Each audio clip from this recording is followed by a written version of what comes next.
यो भिडियो चाहिँ मलाई अशोक गौतम भाइले पेजमा सोधेको क्वेसनहरूको बारेमा हुनेछ यता सी प्रोग्रामिङमा।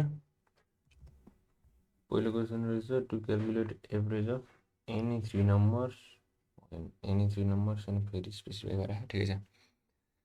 त्यसको लागि सबैभन्दा सुरुमा मैले इन्क्लुड stdio डट एच यो हाम्रो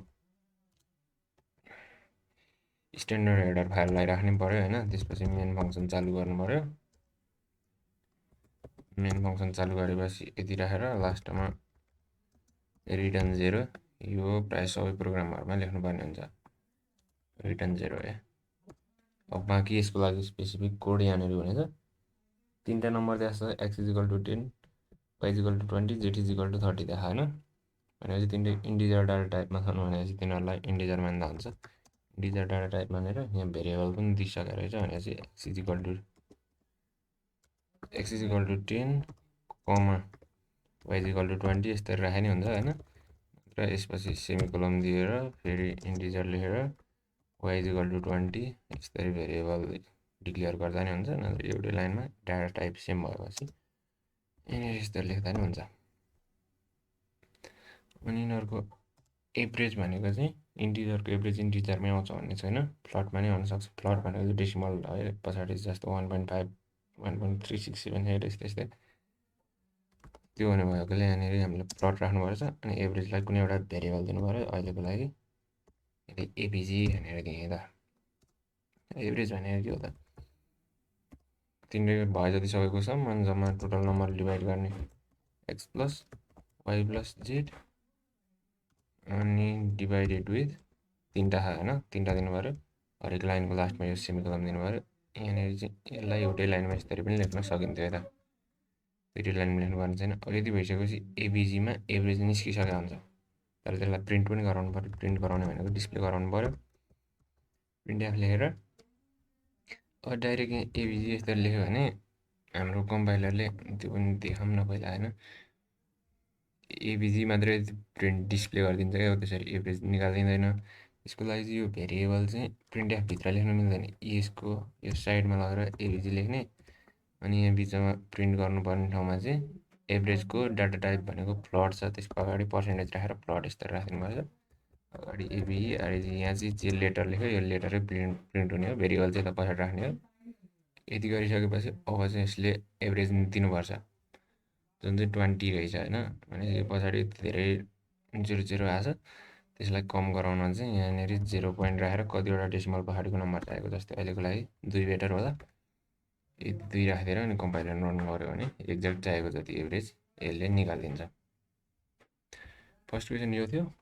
second question to calculate volume of a cube when length is 5 भनेर रहेछ होइन। भनेपछि यति बेसिक स्ट्रक्चर भयो। लेन्थ 5 बनाएको भनेपछि लेन्थ इन्टिजरमा धेरै छ, तर सधैँ अरू बेला डेसिमल हुनसक्छ, त्यही भएर फ्लटै मानिदिन्छु। अनि लेन्थलाई एलै मान्यो भने जुनसुकै भेरिएबल मान्दा भयो। अहिलेको केसमा 5 छ भनेपछि यसरी असाइन गर्न सक्यो। अनि हाम्रो भोल्युम पनि फ्लटमै त हुनसक्छ, यसको पछाडि यसरी कमा दिएर भिओएल अथवा भोल्युम जेसुकै भेरिएबलको नाम दिँदा भयो होइन। भोल्युम भनेको के हुन्छ, भोल्युम इजिकल टु एल क्युबको लागि एल एस्ट्रिक एल यसरी 3 चोटि एल इन्टु एल गऱ्यो भने पनि भइहाल्छ होइन। भरे मैले अर्को तरिका नै भनिदिन्छु, पहिला यसलाई प्रिन्ट गरौँ। Print F volume equals percentage जस्तो 0.2f राखिदिउँ होइन। अनि पछाडि एल भोल भयो। यति भइसकेपछि हाम्रो प्रोग्राम रन गराउँदाखेरि एक्ज्याक्ट भोल्युम आउनु पऱ्यो जुन चाहिँ एल क्युब आएको छ होइन। अनि यो एल क्युबसम्म हुँदा त ठिकै छ, अलिक पावर धेरै भयो भने चाहिँ यसलाई पिओडब्लु यो फङ्सन युज गरेर अनि पहिला बेस भनेको हाम्रो अहिलेको केसमा एल छ, अनि यसको पावर भनेको क्युब हो, यस्तरी बेस इन्टु पावर यस्तरी पनि राख्न सक्छौँ। यो राख्नको लागि चाहिँ यहाँ अर्को हेडर फाइल राख्नुपर्ने हुनसक्छ, म्याथ डट एच। अहिले वार्निङ मात्रै दियो होइन। यो तल वार्निङ दिनुको कारण चाहिँ यो पिओडब्लु चाहिँ हाम्रो यो एसटिडिआई डट एच हेडर फाइलमा नआउन सक्छ होइन। त्यो भएर CLUD इन्क्लुड अनि इमिडिया जस्ट म्याथ डट एच यो राख्नुपर्छ। त्यो भएपछि हाम्रो तल वार्निङ पनि आउने छैन। Math dot H header file छैन क्या, यसको स्पेसिफिक एउटा कुनै हेडर फाइल हुन्छ, मैले ट्याक्क बिर्स्या हुनसक्छ गर्ने त्यो यता। अनि त्यसपछि अर्को नेक्स्ट के छ, calculate volume of cylinder r is equal to 5 अनि एच इज इक्वल टु 10 रहेछ होइन। अनि त्यसको लागि पनि अब मैले पहिला हटाइ राखिदिन्छु। आर इज इक्वल टु 5 छ अनि एच इज इक्वल टु 10 छ होइन। अब चाहिएको के हो यसको लागि, भोल्युमै चाहिएको रहेछ, भोल्युम यति राखिदिन्छु। अनि हामीलाई भोल्युमको फर्मुला थाहा छ होला, 3.1415 पछाडि त धेरै राख्दै जाँदा नि भयो, नराख्दा नि भयो, पाइ आर स्क्वायर एच होइन, आर एस्ट्रिक एच यति राखिदिएपछि यहाँ भोल्युम क्यालकुलेट हुन्छ। अब भोल्युमलाई प्रिन्ट गर्नु पर्यो,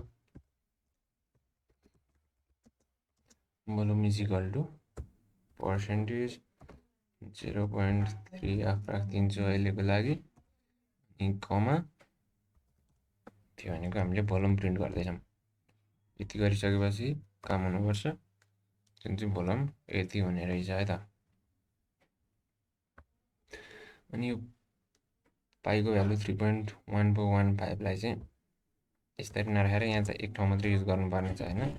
यसरी यहाँनिर पाइ नै लेख्न सक्छौँ होइन। अनि यहाँ माथि चाहिँ यसको भ्यालु एज डिफाइन गरेर पाइ लेखेर अनि 1415 यस्तो राख्थ्यौँ भने एकचोटि यस्तो धेरै लामो डेसिमलको पछाडिको अझै लामो लामो भ्यालुहरू राखेर जाने एकुरेट गराउन सक्यो नि त। अनि अर्को कुरो हरेकचोटि 3.1415 राखिराख्नु पर्न, अनि पाइ मात्रै टाइप गर्दा नि भयो, लेख्न नि सजिलो हुने भयो होइन। अनि माथि एकचोटि असाइन गरेपछि अनि जस्तै करेक्ट गर्नु पर्यो, जस्तै मैले अघि मलाई थाहा थिएन र 1415 राखेको छु रे, अनि यसको एक्ज्याक्ट भ्यालु चाहिँ 1428 जति थियो अरे। यस्तो केही भयो भने एकचोटि करेक्ट गर्नु पर्ने, त्यसको फाइदा यो काम चाहिँ सेमै गर्ने हो, रन गराउँदाखेरि एन्सर त्यति नै आउनेछ। यहाँ मैले भ्यालु चेन्ज गरेको छु, 1415 राख्नु पर्ने नि, त्यही एन्सर पाउनु त। अनि त्यसरी अहिलेको जति एन्सर आउँछ यता। तिनवटा यो एकदमै सजिलो क्वेसनहरू भन्नु, एकदम बिगिनर फेजमा भएकोले यो क्वेसन गर्नुभयो होला। यिनीहरू इक्जाममा आउने क्वेसन होइनन्, निकै अलि एक्स्ट्रा हायर लेभलको क्वेसनहरू आउँछन्। त्यसको लागि टाइम छ, क्लास यता सुरु भएको छैन, भर्खर सुरु हुन लाग्यो होला आजदेखि। यो भिडियो मैले यति नै भने, धन्यवाद।